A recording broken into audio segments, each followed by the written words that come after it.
Good morning, everyone, and welcome to day 422 of social distancing. I'm Becky, and I'm going to be your storyteller for today. And I will tell the story. I will. Oh, goodness gracious, I can't remember what it's about. It's about an animal, some long years. Okay, now I remember. Have you ever seen a talking animal? Yeah, no, I'm not talking about the one in the Shrek movies. But actually, in our story today, we're going to learn about the second time in the Bible that an animal spoke. Can you think of a first time? Think way back in the beginning. That's right, when the serpent spoke to Eve in the Garden of Eden. And remember, that didn't turn out so well. Now our story. Balak was king of Moab. And one day he looked down the hill into the valley beside the Jordan River. 2 million people, he thought. 2 million people called Israelites, and they win every war. Then Balak said to himself, if they attack us, we'll never survive. They've been winning every battle that they've ever fought. So Balak scratched his head and rubbed his chin and tried to think of an idea of what he could do to stop them. Suddenly, an idea popped into his head.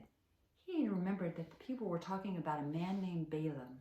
And they said that whatever Balaam blessed, it was blessed. And whatever Balaam cursed, it was cursed.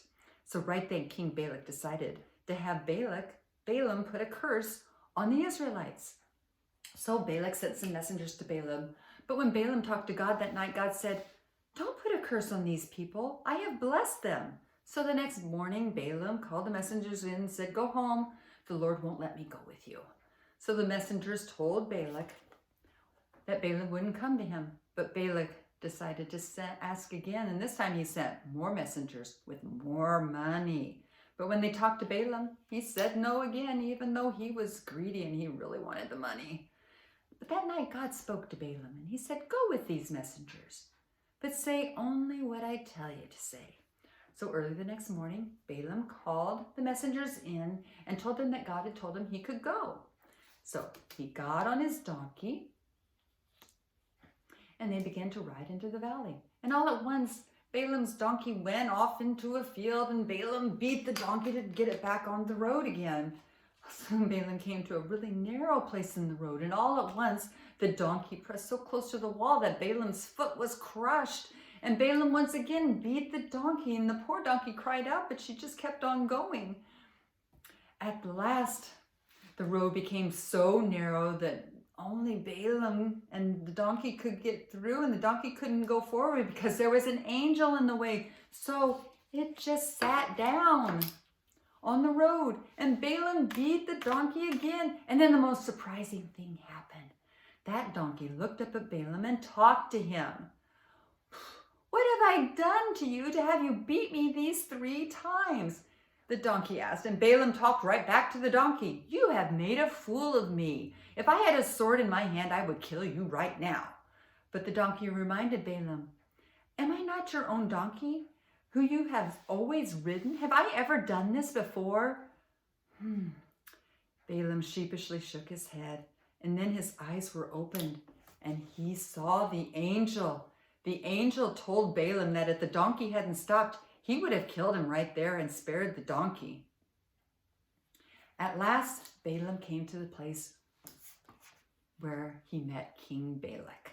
Look down on these people and curse them for me, Balak said. First, Balaam warned King Balak that he could only say what God told him to say. So he raised his arms over the valley, and when he opened his mouth, only blessings came out. 3 times in 3 different places, Balaam blessed the Israelites instead of cursing them. The 3rd time, Balak shouted at Balaam, go home! I'm not giving you any money. I hired you to curse these people, and you blessed them 3 times. But before Balaam left, God had him say one more thing. He told Balak what the Israelites would do to Balak's country, and hint, it's not good. And he told of a star that would rise out of Jacob.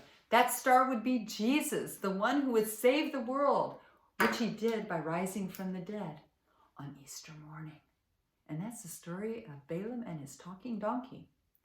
So, what did we learn today? I think we learned that we worship God when we obey Him, and that we need to be ready to listen to God's voice and respond by asking God to help us to listen to Him and obey. And remember, before there was this donkey, there was this donkey, and He taught us how to stop, listen, and obey. Thank you, everyone. You have a great day, and can't wait to see you. Everyone stay healthy and stay safe, and we'll see you soon.